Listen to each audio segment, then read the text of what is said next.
तो पिछली क्लास में हमने जो है किसके बारे में देखा था? आपके ज्योग्राफी एज ए डिसिप्लिन, है ना, वो वाली यूनिट देखी थी। वो आपका बेसिकली ज्योग्राफिकल थॉट जो है, ज्योग्राफिकल थॉट जो है आपके सिलेबस में कहीं डायरेक्टली मेंशन नहीं है। तो इनडायरेक्टली जो है ज्योग्राफी एज ए डिसिप्लिन जो यूनिट है वो ही आपका क्या है, ज्योग्राफिक थॉट है ना, भौगोलिक चिंतन। तो उसमें कहीं जो है अभी बहुत सारे ऐसे छिपे हुए टॉपिक हैं, है ना, जिनसे क्वेश्चन बनेंगे। तो आज हम अपनी फिजिकल ज्योग्राफी की जो जियोमॉर्फोलॉजी की जो क्लास है उसको आज स्टार्ट करेंगे। इसमें आपका पृथ्वी की उत्पत्ति जो पहला टॉपिक है सिलेबस में आप देखेंगे ना, तो वो जियोमॉर्फोलॉजी में, ठीक है। तो जियोमॉर्फोलॉजी क्या है? स्टडी ऑफ लैंडफॉर्म जो है ना, जो भी स्थल रूप है उनकी स्टडी करना, वो क्या है, जियोमॉर्फोलॉजी होता है, ठीक। अब उसमें आपका पहला जो टॉपिक है वो है पृथ्वी की उत्पत्ति, ओरिजिन ऑफ अर्थ।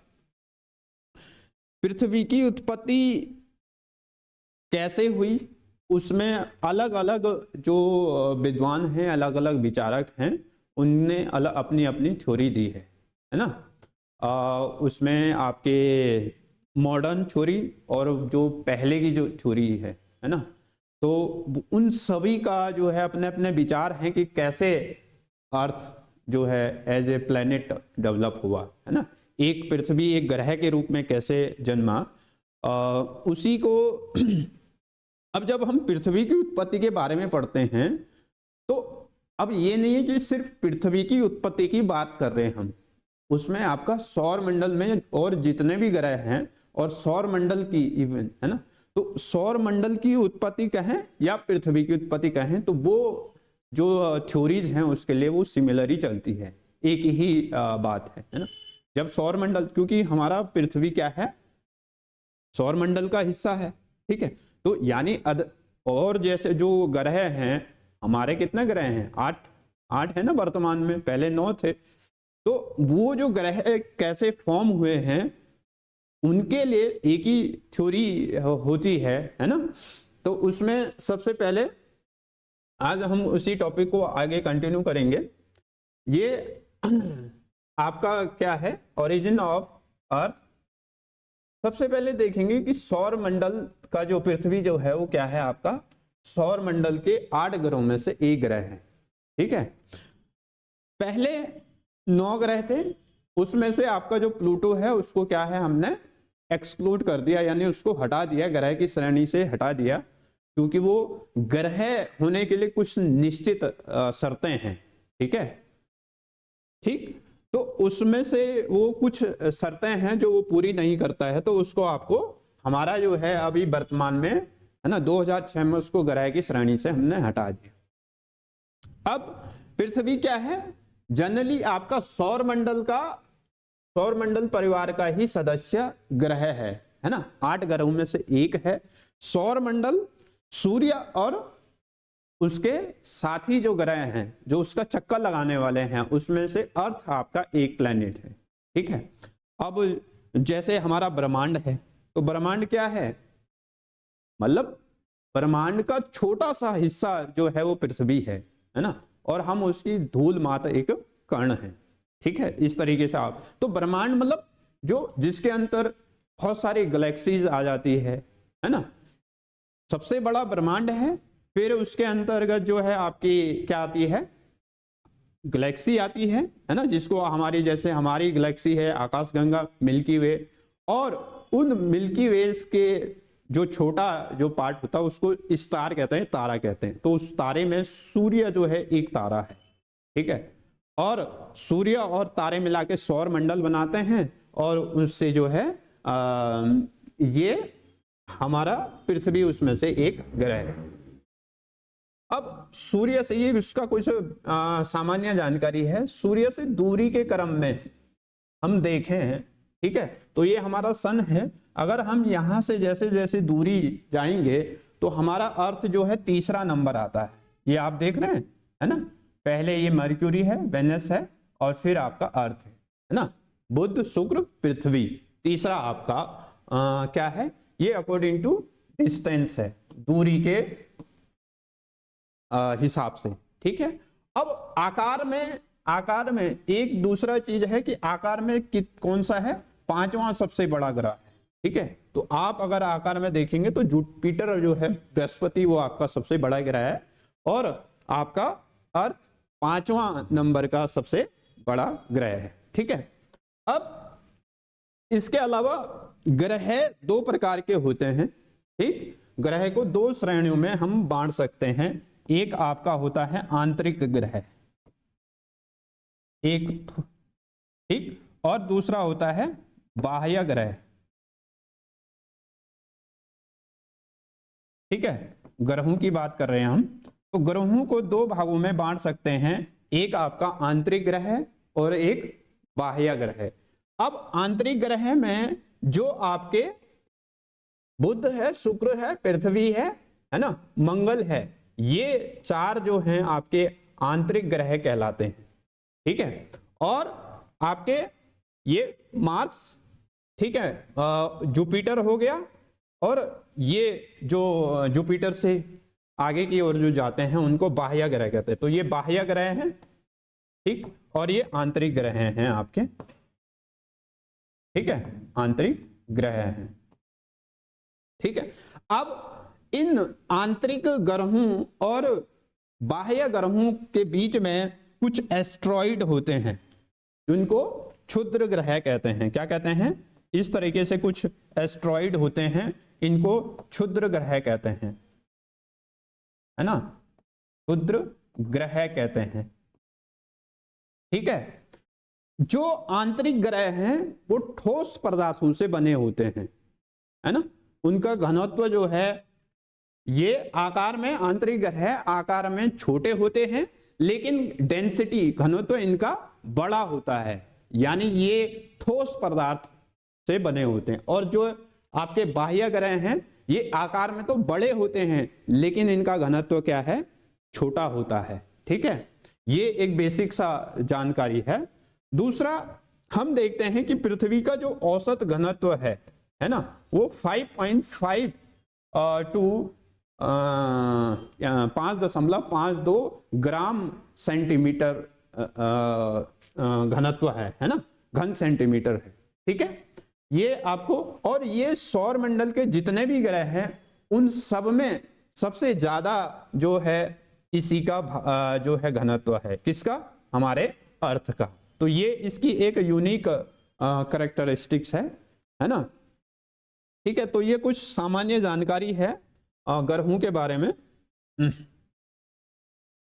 अब हम देखते हैं कि पृथ्वी की उत्पत्ति के बारे में हम बात कर रहे हैं। तो पृथ्वी की उत्पत्ति के बारे में दो तरीके से एक बार हम, ठीक है, तो पृथ्वी की जो उत्पत्ति है,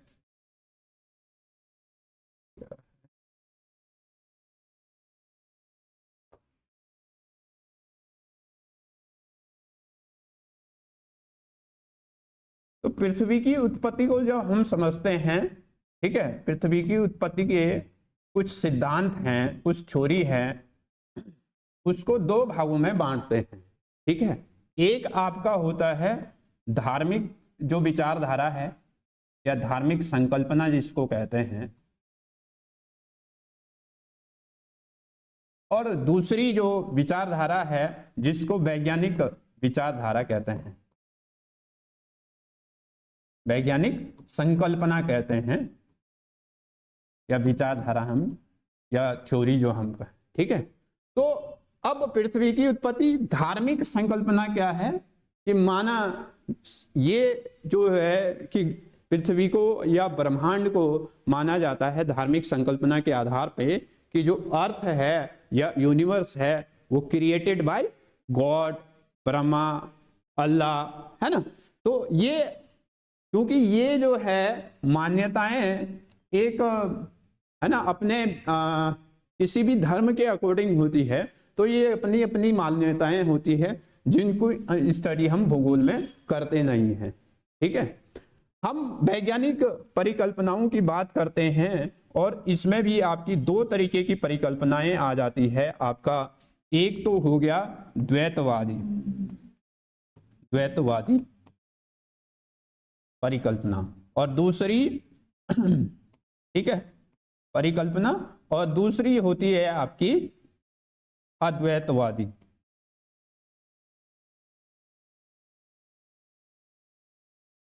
ठीक है, अद्वैतवादी यानी इसको डुअलिस्टिक कहते हैं, डुअलिस्टिक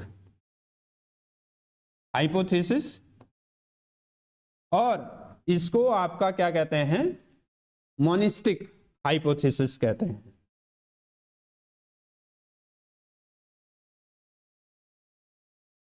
ठीक है, ये जो द्वैतवादी परिकल्पना है ये बताती है कि पृथ्वी की जो उत्पत्ति है वो दो या दो से अधिक तारों से हुई है। पृथ्वी की जो उत्पत्ति है वो दो या दो से अधिक तारों से हुई है।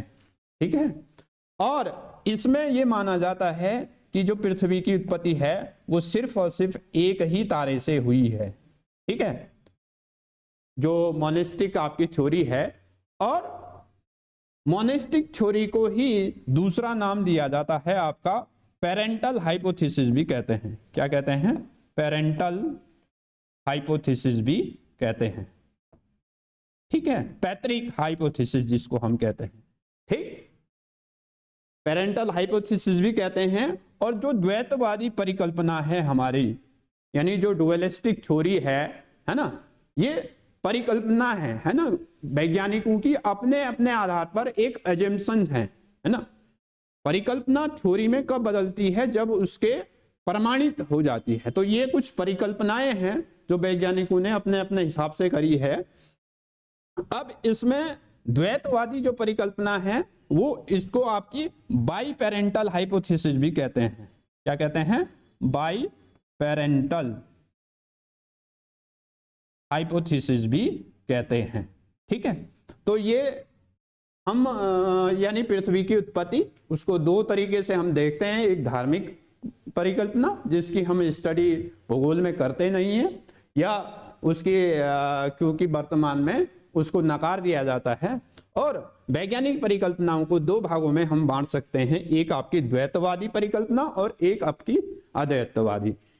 अद्वैतवादी परिकल्पना कहता है कि पृथ्वी की उत्पत्ति सिर्फ एक स्टार से हुई है ना, ये स्टार एक स्टार से हुई है, एक तारे से हुई है ना, मोनिस्टिक जो थ्योरी है।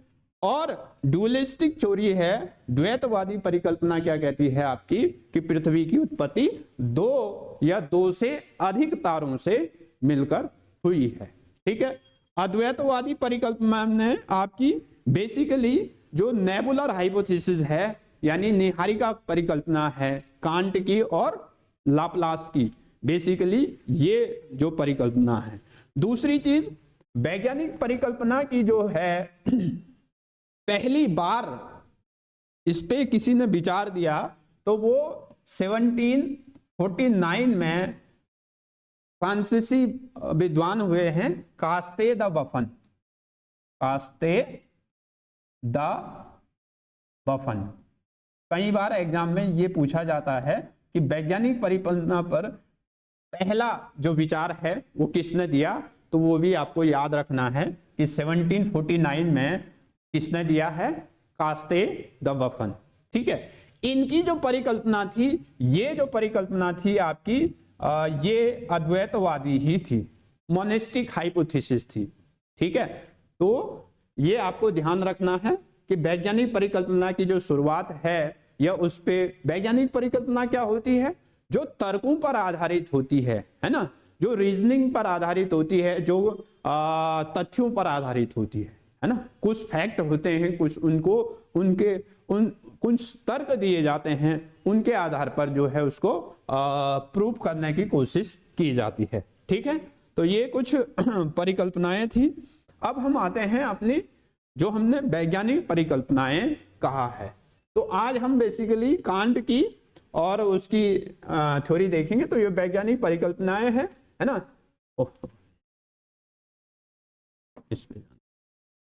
ठीक है, तो ये 1749 में अभी हमने देखा कास्ते द वफन नाम के जो फ्रांसीसी वैज्ञानिक है, इन्होंने पहला तार्किक जो तर्कपूर्ण विचार दिया, और जो हमने अभी देखा कि इसको द्वैतवादी और अद्वैतवादी दो भागों में बांटा जाता है। ठीक है, इसके अलावा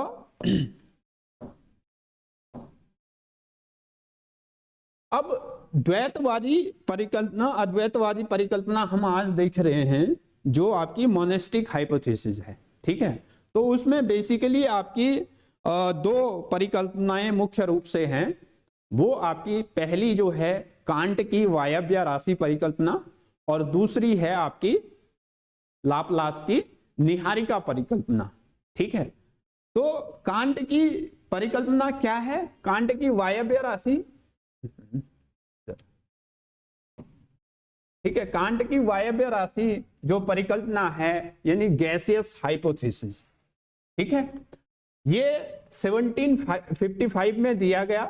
ठीक है, जर्मन दार्शनिक इमैनुअल कांट हैं, और ये इमैनुअल कांट भूगोल में वही भूगोलवेता हैं जिन्होंने कि भूगोल को जो है दार्शनिक आधार भी दिया। ठीक है, कई बार क्वेश्चन इस तरीके से पूछा जाता है, दार्शनिक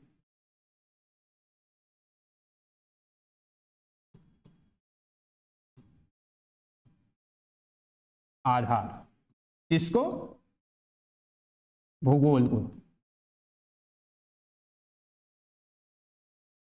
ठीक, तो इन्होंने भूगोल को दार्शनिक आधार भी दिया। ठीक, इनका इनका जो सिद्धांत है, ये तो एक बात थी, इनका जो सिद्धांत है वो गुरुत्वाकर्षण, न्यूटन के गुरुत्वाकर्षण लॉ ऑफ ग्रेविटी पर आधारित है।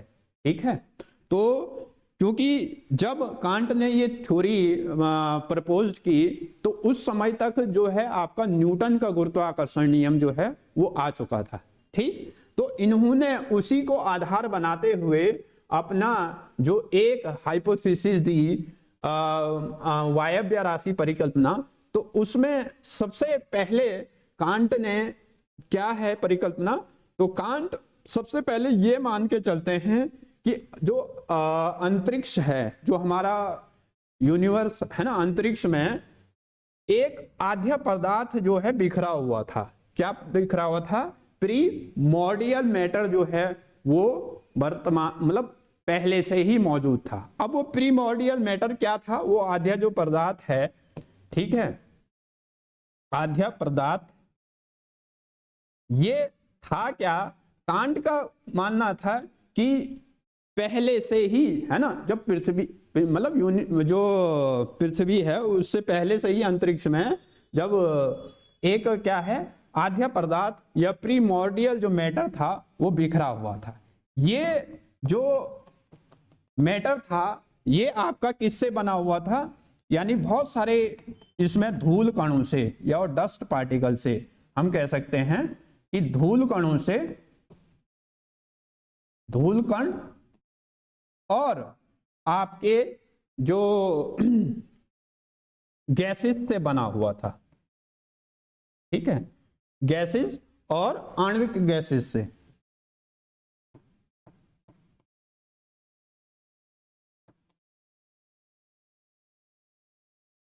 ठीक, आणविक गैसेस और धूल से बना हुआ था जो ये प्रीमोर्डियल मैटर उसने बताया कि ब्रह्मांड में पहले से जो है कुछ ऐसा जो पदार्थ था जो कि बहुत सारे जिसमें धूल कणों से मिलकर बना हुआ था और बहुत सारी गैसेस थी इसमें।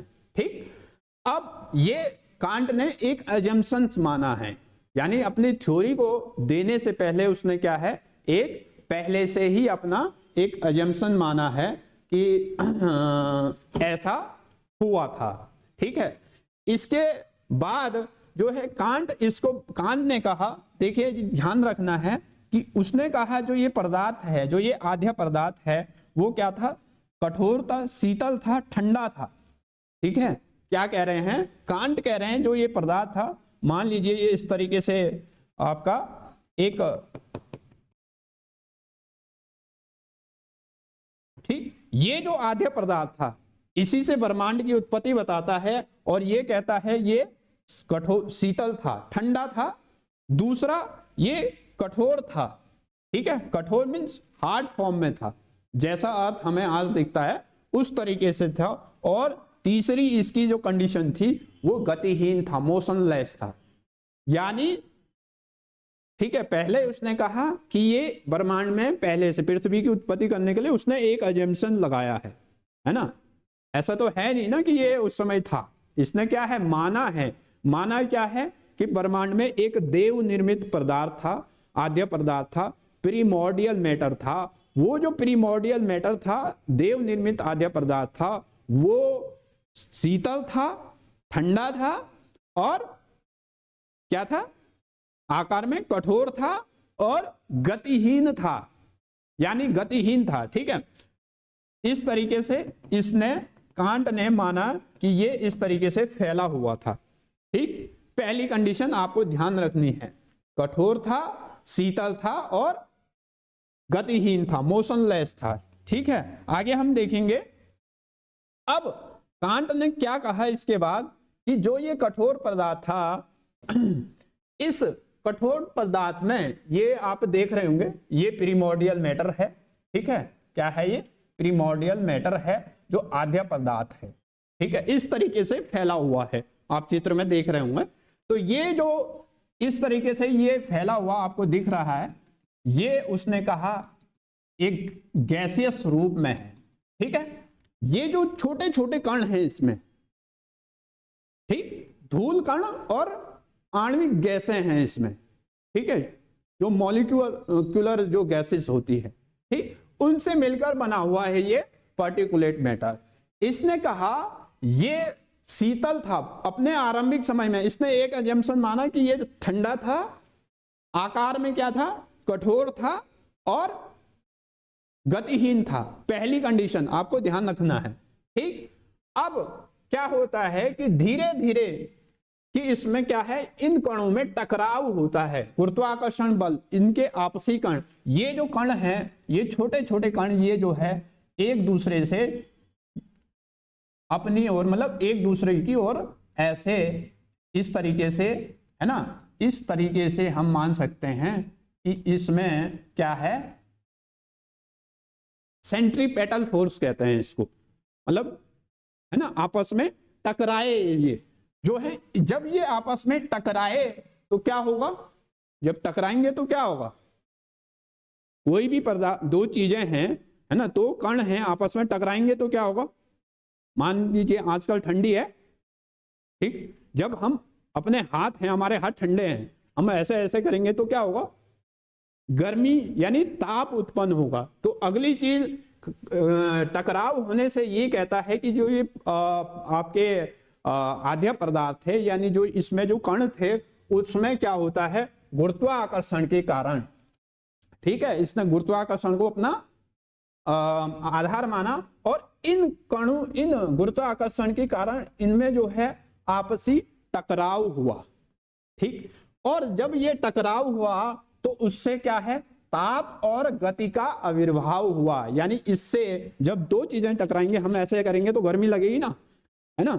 इसने कुछ मतलब ये थ्योरी दी है, लेकिन उस समय इसने कुछ गलतियां भी की है, उसको भी हम देखेंगे। तो जब इसने कहा कि इस तरीके से टकराए तो उसमें ताप और गति उत्पन्न हुई।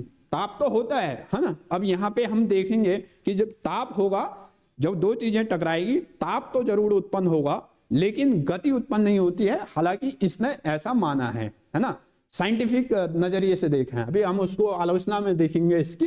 तो दो चीजें, जब ये कहता है कि ये आपस में जो टकराए, ये जो आद्य पदार्थ थे, इसके कण आपस में टकराए, तो इस टकराने से ताप और दाब उत्पन्न हुआ, मतलब ताप और गति उत्पन्न होता है, हीट एंड मोशन जनरेट होता है। ठीक है, और क्या होता है, ये जो कण थे, ये इस तरीके से, ये आप देख रहे हैं, जब ये आपस में टकराते हैं तो ये इस तरीके से एक एंगुलर मूवमेंट ले लेता है। क्या ले लेता है, एक कोणीय वेग में जो है चारों तरफ ऐसे घूर्णन गति करने बैठ जाता है। ठीक है, टकराए आपस में, टकराने से ताप उत्पन्न हुआ, और ताप जब उत्पन्न हुआ तो गति का भी आविर्भाव हुआ। गति मीन्स मोशन हो रहा है, ठीक है। और जब ये मोशन आपस में हुआ तो ये कहता है, कांट कहता है कि ये आपस में ऐसे एक कोणीय वेग के रूप में, एक गोला आकार रूप में इस तरीके से एक बादल का रूप, बादल जैसा इसने रूप धारण कर लिया, ठीक है। ये इस तरीके से ऐसे इसमें गति भी उत्पन्न बैठ गई। पहले उसने क्या कहा था, शीतलता, कठोरता, गतिहीनता। अब गति, ताप भी हो गया, ताप भी जनरेट हो गया और गति भी उत्पन्न हो गई, ठीक है। तो दूसरी कंडीशन में ये कहता है कि भाई इसमें जो है घूर्णन गति का भी, या जो भ्रमण गति है ना, रोटेशनल मूवमेंट है, उसका भी आविर्भाव होता है। और जब वो इसको फिर जो है, इसी को जो है वो क्या है, निहारिका नाम देता है, ठीक है। इसी का नाम आपका क्या है, निहारिका है। और ये जो पहला आपका जो आद्य पदार्थ था, है ना, जो कठोर था, शीतल था, गतिहीन था, अब वो क्या हो गया आपका, इसमें बदल गया है गर्म, है ना, गर्म। और हम कह सकते हैं ये एक तप्त प्लस गतिशील निहारिका में बदल गया, ठीक है। क्या हो गया, जो पहले जो पदार्थ था वो अब निहारिका का रूप ले लिया उसने, और वो क्या है, एक अपना कोणीय वेग के रूप में मूवमेंट करने बैठ गया, ठीक है। और इसका नाम उसने निहारिका दिया। तो निहारिका यहां से स्टार्ट होता है कांट की थ्योरी में, ठीक है। उसने कहा अब ये जो ताप और गति के कारण जो शीतल पदार्थ था, है ना, जो उसने पहले माना था कि ब्रह्मांड में ऐसा था, वो जो है एक तप्त और गतिशील निहारिका में क्या हो गया, बदल गया, एक नेबुला में बदल गया, ठीक है। और जो आपस में क्या है, घूर्णन गति कर रहे हैं और एक उसमें रोटेशन कर रहे हैं, ठीक है। अब कहता है कि आकार में वृद्धि, कहता है जैसे जैसे निहारिका इन कणों में आपसी एक जो कोणीय वेग है वो लगातार जब बढ़ता गया तो समय के साथ क्या है, गति में वृद्धि हुई है, ठीक है। ये जो गति है उसकी बढ़ती गई, ठीक है। गति जब इसकी बढ़ी तो आगे ये क्या कहता है कि उसका आकार भी बढ़ गया। ये आप देख रहे हैं ना, ये समझ में आया। तो यानी जब गति बढ़ी, पहले ये पदार्थ छोटे उसमें थे, सिकुड़े हुए, है ना, फिर जो है ताप और गति जब आपस में टकराए, गुरुत्वाकर्षण, आपसी आकर्षण के कारण ये आपस में टकराए, उससे ताप और गति जनरेट हुई। जब ताप और गति जनरेट हुई तो उससे क्या है, निहारिका इसने नाम दिया। और ये कहता है कि धीरे धीरे कालांतर में धीरे धीरे जो उस ताप और जो निहारिका है वो उसकी गति में वृद्धि हुई, ठीक है। और जब गति में वृद्धि हुई तो उससे इसका आकार भी बढ़ गया, ठीक है। आप देख रहे होंगे ये सी कंडीशन में आप देखेंगे कि इसका आकार जो है वो बढ़ गया है, ठीक है। अब इससे आगे क्या हुआ, इससे आगे देखते हैं। इसके बाद क्या होता है, केंद्र प्रसारी बल लगता है, ठीक है। हम यहीं पे देख लेते हैं।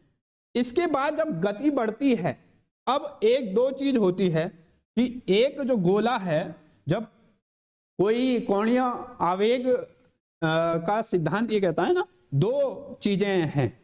एक जब गोले कोई भी चीज है जब इस तरीके से रोटेट करती है ना, एक पृथ्वी जब अपने चारों ओर, जैसे पृथ्वी अभी चक्कर लगा रही है ना अपने अक्ष पे, तो जब घूमती है तो दो बल काम करते हैं। एक आपका केंद्र प्रसारी, केंद्र प्रसारी जिसको हिंदी में कहते हैं केंद्र प्रसारी, और इसी को कहते हैं centripetal force, centripetal force. ठीक है, दो बल काम करते हैं। जब कोई अपने कोणीय आवेग में घूमता है तो दो बल काम करते हैं। एक करता है सेंट्रल फोर्स, है ना, सेंट्रीपेटल यानी केंद्र प्रसारी बल, और एक, सॉरी इसको सेंट्रीफ्यूगल कहते हैं,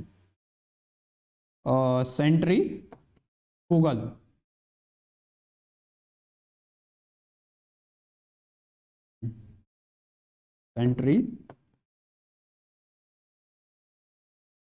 ठीक है, इसको क्या कहते हैं, सेंट्रीफ्यूगल। एक बल तो ऐसे काम करता है जो ये केंद्र है, सेंटर है, ठीक है, सेंटर बिंदु की ओर काम करेगा। एक इस तरीके से काम करता है, ठीक, इस तरीके से आप देखेंगे तो इसको जो है अभिसारी बल कहते हैं, केंद्र अभिसारी बल कहते हैं। क्या कहते हैं, केंद्र अभिसारी बल। ठीक है, जो केंद्र से बाहर से केंद्र की ओर लगता है। ठीक है, यानी आप जब हम किसी इस पे कुछ रस्सी बांध के मैं इसको अगर कोई चीज घुमाऊंगा तो ये जो रोटेट करेगा तो एक बल इसको क्या है, उसको सेंटर पे स्थित किया जा रहा है। ठीक है, वो कौन सा बल है, केंद्र अभिसारी बल है। ठीक है, और इसी को हम सेंट्रीपेटल फोर्स कहते हैं, सेंट्रीपेटल फोर्स कहते हैं। ठीक है, केंद्र अभिसारी बल। ठीक, और दूसरा जो फोर्स है जो इसको बाहर की ओर धक्का देता है, ठीक है, यानी केंद्र से बाहर की ओर एक, ये वाला बल तो वास्तविक बल होता है। ठीक है, एक जो है बल जो केंद्र से बाहर की ओर लगता है उसको क्या कहते हैं, केंद्र प्रसारी बल कहते हैं। क्या कहते हैं, केंद्र प्रसारी बल कहते हैं, सेंट्रीफ्यूगल फोर्स कहते हैं। और हमारे जो कांट की थ्योरी है उसमें केंद्र प्रसारी बल को ही माना गया है। ठीक है, ये मैंने केंद्र अभिसारी बल को समझाने के लिए बोला। तो जो सेंटर से यहां से जब ये इसका आकार बढ़ा, ठीक है, आकार बढ़ने के कारण ये आप देख रहे हैं आकार बढ़ गया। अब जब आकार बढ़ा, गति में लगातार वृद्धि हो रही है तो इसमें एक बल लगता है। ठीक है, जो ये आपका है ना, इसमें एक बल केंद्र से बाहर की ओर, ठीक है, इस तरीके से केंद्र से बाहर की ओर जो बल के कारण उसको, यानी केंद्र अभिसारी बल के, केंद्र प्रसारी बल के कारण, ठीक है, केंद्र प्रसारी बल के कारण इसके जो मध्य भाग है इसमें उभार आने लग जाता है। ठीक है, यानी ये इस तरीके से जो नेबुला था, अगर वो पहले इस तरीके से था तो इसके ये जो है फॉर्म इस तरीके से ले दिया इसने, यानी इस तरीके से ऐसे उभार आने बैठ गया। ठीक, अब ये धीरे धीरे इस तरीके से उभार जब आने बैठ गया, ठीक है, तो इसमें क्या हुआ, ये एक छल्ला इससे क्या है, बाहर निकल आता है। ठीक है, कांट आगे क्या कहते हैं अब देखेंगे हम आगे। ठीक है, ठीक है, तो अरे यार, कांट क्या कह रहे हैं कि जो सेंट्रीफ्यूगल फोर्स है, ठीक है, तीव्र गति के कारण क्या होता है कि जो निहारिका है उसके मध्य भाग में क्या है, उभार आने लग जाता है ना, और फिर एक बल लगता है उभार आने से जो केंद्र से बाहर की ओर लगता है। ये सेंटर है, सेंटर से बाहर की ओर जो बल लग रहा है, ठीक है, इससे तो कुछ पदार्थ इससे जो है एक छल्ला निकल के बाहर निकल जाता है, जो ठीक है, तो उससे जो छल्ला बाहर निकलता है तो उस बाद में जो छल्ला है उसके पदार्थ जो हैं वो आपस में एक होकर क्या हो जाते हैं, घनीभूत हो जाते हैं, यानी इकट्ठा होकर ठोस रूप प्रदान कर लेते हैं और इस तरीके से ग्रह का निर्माण होता है। ठीक है, तो ये ध्यान रखेंगे। यहां पे ध्यान रखने वाली बात क्या है कि ये कह रहा है कि केंद्र प्रसारी बल जो लगता है उससे बारी बारी जो ये आपका शुरू में जो प्रीमोर्डियल पदार्थ था या निहारिका जिसको हम कह रहे हैं, जो निहारिका है उससे फिर क्या होता है, धीरे धीरे इसके केंद्रीय भाग में उभार आता है और एक छल्ला, ये देख रहे हैं ना, एक छल्ला, जो तो पहले जो छल्ला निकला होगा इस तरीके से एक छल्ला बाहर निकल गया, ये ठीक। वो छल्ला जब बाहर निकला तो उससे एक ग्रह का निर्माण हुआ। तो ये कहता है कि इस यही घटना की जो है पुनरावृत्ति हुई और जो निहारिका था, ठीक है, जो निहारिका था जो अभी हमने देखा, ये जो निहारिका था, ठीक, इस निहारिका से जो है क्या कहता है कि एक छल्ला बाहर निकलता है, फिर वो छल्ला जो है ठंडा होता है, ठीक है, और एक ठोस रूप में जम के एक ग्रह का निर्माण करता है। तो ये कहता है कि इस निहारिका से 9 बार ऐसे जो है उसकी पुनरावृत्ति हुई और 9 ग्रहों की आप वर्तमान में जो आप 9 ग्रह देखते हैं, है ना, अभी तो खैर एक ग्रह को हमने हटा दिया ना, तो इस तरीके से ये कहता है कि ये इस तरीके से 9 ग्रहों की उत्पत्ति हुई, ठीक है। तो 9 छल्ले यानी निहारिका से ये जो निहारिका था इससे 9 बार इस तरीके की घटना होती है और 9 छल्ले बाहर निकल के आते हैं, वही जो है आपके क्या बन जाते हैं, ग्रह बन जाते हैं, जो वर्तमान में आपके ग्रह बन जाते हैं, ठीक है, क्योंकि उस समय तक 9 ग्रह मानते थे तो इसने 9 ग्रह माने हैं। अब ये इसका जो शेष भाग बच जाता है, ये जो भाग है ना, ये जो बच जाता है यही हमारा क्या है, सूर्य है, बन जाता है, ठीक है, सूर्य बन जाता है, ठीक है। तो ये जो टकराव हुआ था गुरुत्वाकर्षण में, इसने जो कण बताए थे ना, जब कणों में आपस में टकराव होता, ठीक है, जैसे सूर्य है तो कणु उसमें मैंने क्या कहा, गैसेस भी थी, कुछ गैसेस भी थी, तो जो ये हाइड्रोजन और हीलियम गैसेस थी H2 प्लस He, है ना, जब ये आपस में टकराते हैं तो सूर्य से ऊष्मा जनरेट होती है ना, इसी तरीके से यहां पे हुआ, इन कणों में कुछ हाइड्रोजन और ये हीलियम गैसें आपस में टकराई, इसमें जो है विखंडन होता, ताप और जो है फिर ताप भी बढ़ता है और गति भी बढ़ती है, ठीक है, और गति बढ़ने से ये कहते हैं, कांट महोदय कह रहे हैं कि आकार भी बढ़ता है, और आकार बढ़ने से जो है धीरे धीरे केंद्र प्रसारी बल काम करता है, और केंद्र प्रसारी बल के कारण जो है 9 बार जो है उसी निहारिका से, ध्यान रखेंगे यहां अभी आगे हम लाप्लास को पढ़ेंगे तो कुछ अंतर है, तो निहारिका से 9 बार इसी तरीके की पुनरावृत्ति हुई और जिससे लगातार 9 ग्रह आपके बने, ठीक है। अब 9 ग्रह इससे बने और इसका जो शेष भाग जो बच जाता है उसको क्या कहते हैं, सूर्य कहते हैं, ठीक है। आगे चलते हैं,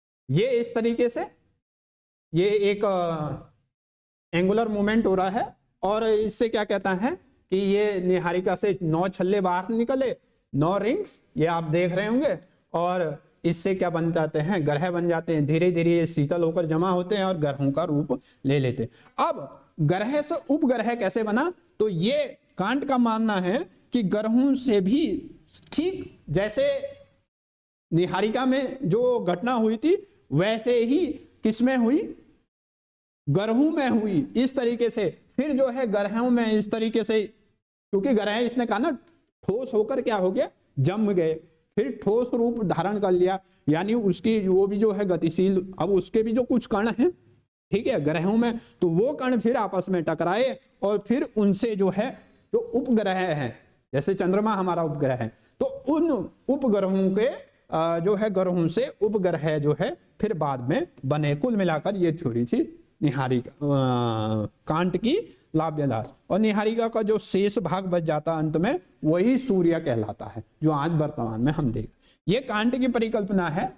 अब इसकी कुछ आलोचनाएं हैं, ठीक है। सबसे बड़ी आलोचना क्या है कि इसने क्या कहा, 3 मुख्य रूप से इसकी आलोचनाएं हैं, ठीक है। पहली क्या है कि गति की उत्पत्ति, इसने कहा कि जब कण आपस में टकराए तो उससे क्या हुआ, गति उत्पन्न हुई, है ना, तो विज्ञान के अनुसार साइंस ये कहती है कि जब कोई आपस में कोई भी पदार्थ है, कोई भी कण है, ठीक है, वो जब आपस में टकराते हैं तो उनसे गति उत्पन्न नहीं होती है। तो ये क्या है, पहली जो चीज थी। हालांकि कांट की जो थ्योरी है काफी समय तक अपने उसमें प्रचलित रही और बहुत महत्वपूर्ण थ्योरी है, क्योंकि ये कांट, इमैनुअल कांट पहला व्यक्ति था जिसने इस तरीके से एक क्या है, वैज्ञानिक आधार पर, हालांकि कास्ते दफन ने पहले दे दिया था लेकिन उन्होंने कुछ उस तरीके से नहीं कहा था जिस तरीके से इन्होंने प्रूव करने की कोशिश की। वैज्ञानिक नियमों का सहारा लिया, गुरुत्वाकर्षण के नियम पर आधारित है।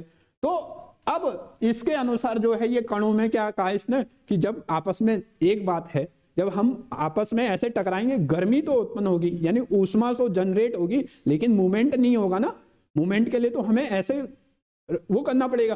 तो ये कहता है कि गति उत्पन्न हुई, और जो आज क्या है विज्ञान के नियमों के अनुसार क्या है, जो है गलत है, यानी भ्रमण गति जो है वो पैदा नहीं हो सकती है। ठीक है, पहली आलोचना इसकी इस पे होती है कि कोई भी जब कण टकराते हैं तो उससे भ्रमण गति नहीं जनरेट हो सकती। दूसरा इसने क्या कहा, ये कोणीय आवेग की स्थिरता का सिद्धांत है। ठीक है, कांट ने कहा कि जब गति उत्पन्न हुई, एक पहली गलती इसने ये बोला, फिर इसने कहा कि जैसे जैसे गति बढ़ी, जैसे जैसे गति बढ़ी आकार भी बढ़ता गया है। और कोणीय आवेग की स्थिरता का जो सिद्धांत है वो ये कहता है कि जैसे जैसे कोई भी पदार्थ है, ठीक है, कहता है कि जो कोणीय आवेग की सिद्धांत क्या है कि कोई भी एंगुलर मोमेंट जब कोई जो भी पदार्थ है, तो जब वो गति करता है आकार बढ़ेगा तो गति घटेगी। ठीक है, ये नियम कहता है कि आकार बढ़ेगा तो गति बढ़ेगी, आकार बढ़ेगा तो गति घटेगी, और आकार घटेगा तो गति बढ़ेगी। लेकिन यहाँ पे कांट ने क्या कहा है कि नहीं, गति बढ़ रही थी और आकार भी बढ़ रहा था। तो दूसरी गलती जो है, जो ये कोणीय आवेग की स्थिरता का जो सिद्धांत है उसके नियम के विरुद्ध है। ध्यान रखना, ये आपने याद रखना है कि किसका उल्लंघन कर रहा है, law of conservation of angular movement, कोणीय आवेग की स्थिरता का सिद्धांत का उल्लंघन करता है। कई बार ये उसमें पूछ लेता, कई बार पूछा गया क्वेश्चन कैसे। तीसरी जो गलती इसने करी कि ऊष्मा की बात करी, इसने इसकी बात करी ऊष्मा यानी हीट। इसने कहा कि कण आपस में टकराए, ठीक है, उससे क्या हुआ, ऊष्मा जनरेट हुई। ऊष्मा तो ठीक है, इसने कहा ठीक, ये एक बात एक मायने तक ठीक है, लेकिन इतनी मात्रा में ऊष्मा जनरेट होना कि उससे ग्रहों की उत्पत्ति हो जाए, ये जो है क्या है कि कहीं ना कहीं क्या था, उस पर प्रश्न चिन्ह था। मतलब ऐसा नहीं हो सकता कि इतना मात्रा में, क्योंकि है ना कि ऊष्मा जनरेट हो कि जिससे इतनी बड़ी घटना हो। तो ये एक जो है इसकी तीन क्या थी, कमियां हैं इसके सिद्धांत की, इसकी आलोचनाएं हैं। ठीक है, आगे चलते हैं। आपकी जो अगली थ्योरी है ये है नेबुलर हाइपोथेसिस ऑफ लाप्लास, निहारिका कल्पना। ये क्या है, आप ध्यान रखेंगे, पेरेंटल हाइपोथेसिस हैं दोनों, मींस अद्वैतवादी सिद्धांत हैं। ठीक है, अद्वैतवादी एक तारे से मान रहे हैं, एक ही तारा तो है, क्या नाम है उसका, निहारिका। ठीक है, अब ये बंदा क्या था, ये फ्रांसीसी विद्वान था, वो जर्मन है, ये भी कई बात ध्यान रखना। ठीक है, क्या है, लाप्लास। लाप्लास ने अपना सिद्धांत 1796 में दिया। ठीक है, इसने कहा कि पहली चीज इसने जो अपनी पुस्तक में दिया, exposition of the world system. ठीक है, इसकी बुक का नाम है जिसमें इसने इस थ्योरी को दिया। ठीक है, अब इसने इसमें क्या कहा, जो निहारिका कल्पना थी उसमें तीन गलतियां थी। हमने कहा एक कि गति बढ़ेगी तो आकार नहीं बढ़ेगा। ठीक है, एक गलती थी। दूसरी गलती क्या थी, आपस में जब टकराएंगे तो इतनी मात्रा में ऊष्मा जनरेट नहीं हो सकती है। दूसरी गलती, ठीक है, यानी ताप वाली जो गलती थी कि ताप, इतने मात्रा में ताप हो गया कणों के टकराने से, दूसरी गलती वो थी। तीसरी क्या गलती थी? हाँ, कणों के टकराव से घूर्णन गति हुआ, है ना। गति जो है कहां से आई? इससे जब, है ना, तो कांट कहता है कि कणों के टकराव से गति हुआ। अब ये बंदा चालाक था, कौन? लाप्लास। इसने क्या करा कि तीनों को जो है, इसने इसको जब पढ़ा, ठीक है, कब दिया गया? कांट की थ्योरी कब दी गई थी? 1755 में, ठीक है। अब ये 1700 कितने में बोल रहा है? 96 में, 96 में, 79। अब इसने क्या कहा कि इन तीनों को अपना आधार बना लिया, ठीक है। ये जो कांट की 3 गलतियां थी, इसका उद्देश्य भी यही था कि जो कांट की जो गणितीय गलतियां थी उनको दूर करना था। क्योंकि जब कांट की आलोचना हुई, लोगों ने कहा भाई ऐसा तो नहीं कि भाई ये इस तरीके से है। तो इसने क्या करा, इस बंदे ने 3 अपनी जो थ्योरी दी, अपनी निहारिका परिकल्पना दी, है ना, नेबुलर हाइपोथेसिस दिया। तो उसमें इसने कहा कि नहीं जी, कांट ने क्या बोला था कि पहली जो प्रीमोर्डियल जो पदार्थ था, ठीक है, निहारिका थी, है ना, हाल जो निहारिका थी वो क्या थी?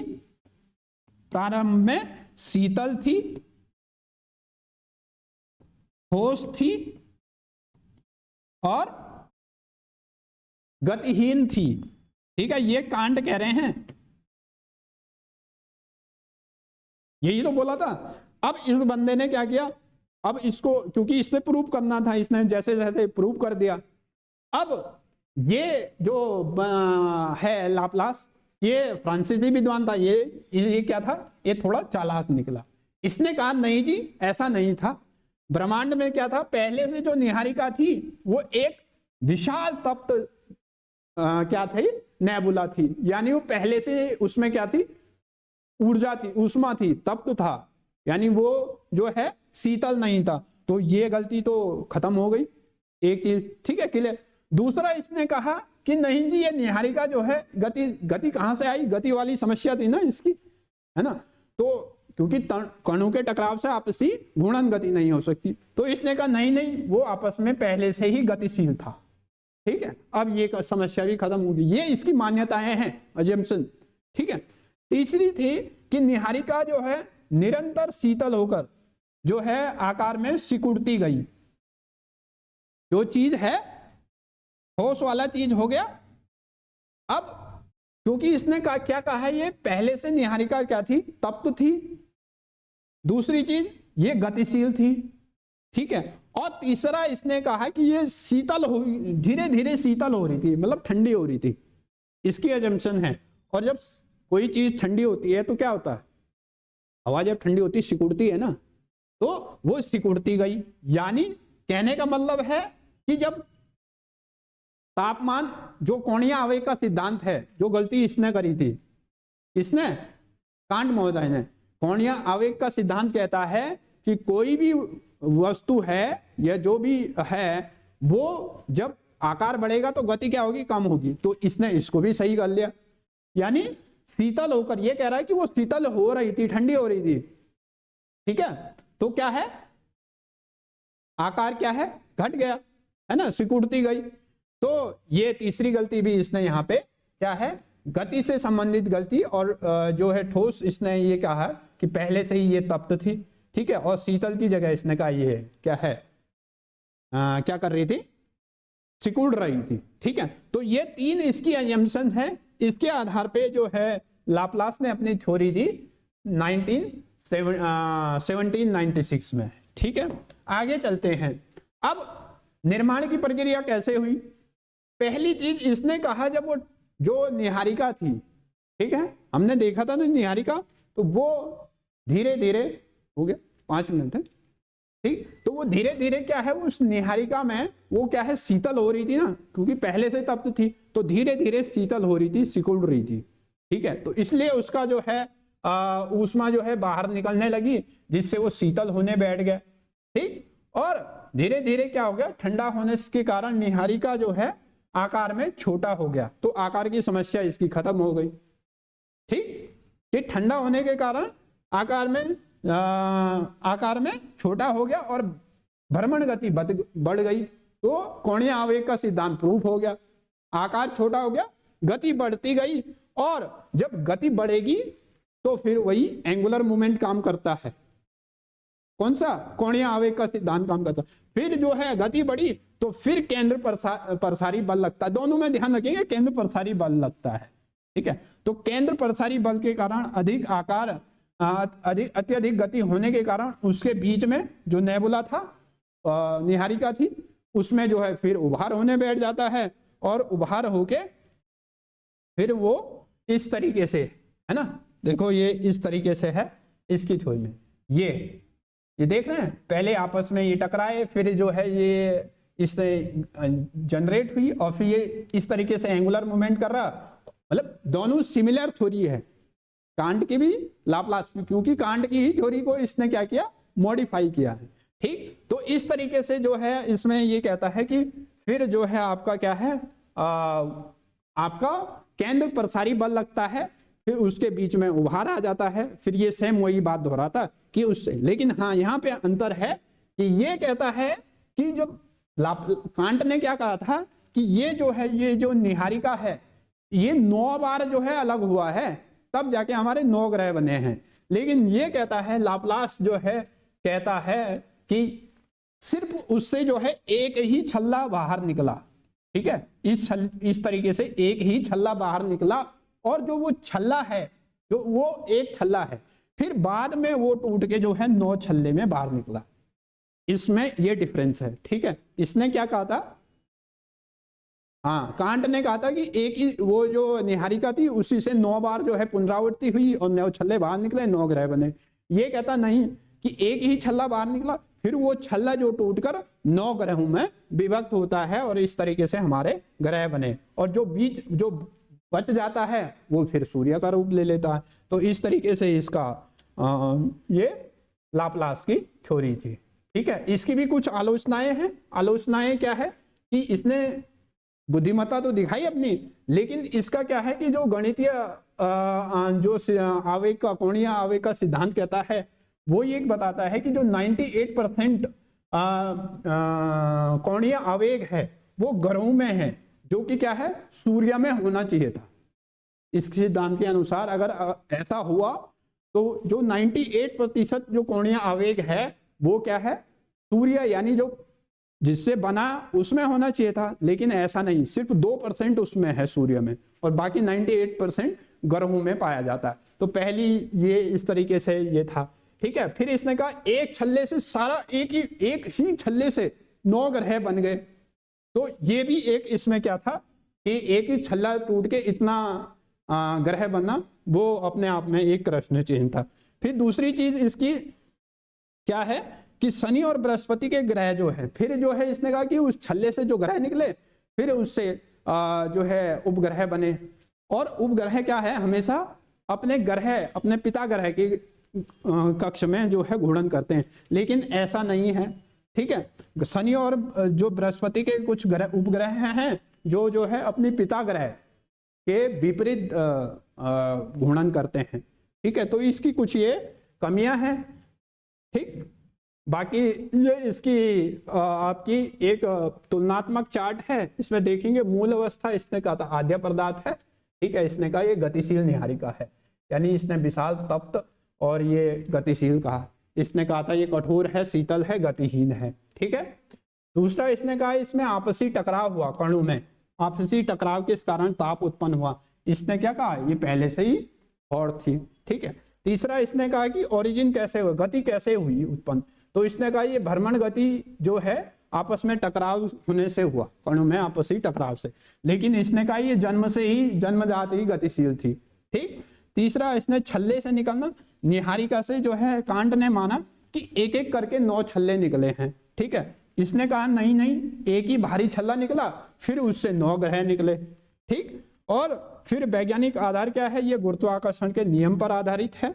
ठीक है, और लेकिन इसमें कोणीय आवेग के सिद्धांत का उल्लंघन किया गया, और इसमें क्या है कि कांट की गलतियों को सुधारने का प्रयास किया, लेकिन विकिरण है ना, और विकिरण तथा संकुचन पर ध्यान दिया। ठीक, तो एक तरीके से ये जो परिकल्पना है निहारिका परिकल्पना 150 साल तक अपने जो है अस्तित्व में रही। ठीक है, उसके बाद इसको काफी हद तक जो है मान्यता प्राप्त मिलती है, लेकिन वर्तमान में फिर क्या है अन्वेषण होते रहते हैं, फिर लास्ट में जो है इसको प्रूव कर लिया। तो इस तरीके से हमने आज आपकी जो आपके मोनेस्टिक हाइपोथेसिस है वो आपकी देखी। तो कल जो है हम इसकी आपकी दूसरी जो द्वैतवाद परिकल्पना है उसको देखने का कोशिश करेंगे कि किस तरीके से दो तारों से पृथ्वी की उत्पन्न हुई। ठीक है, तो आज के लिए इतना ही, धन्यवाद।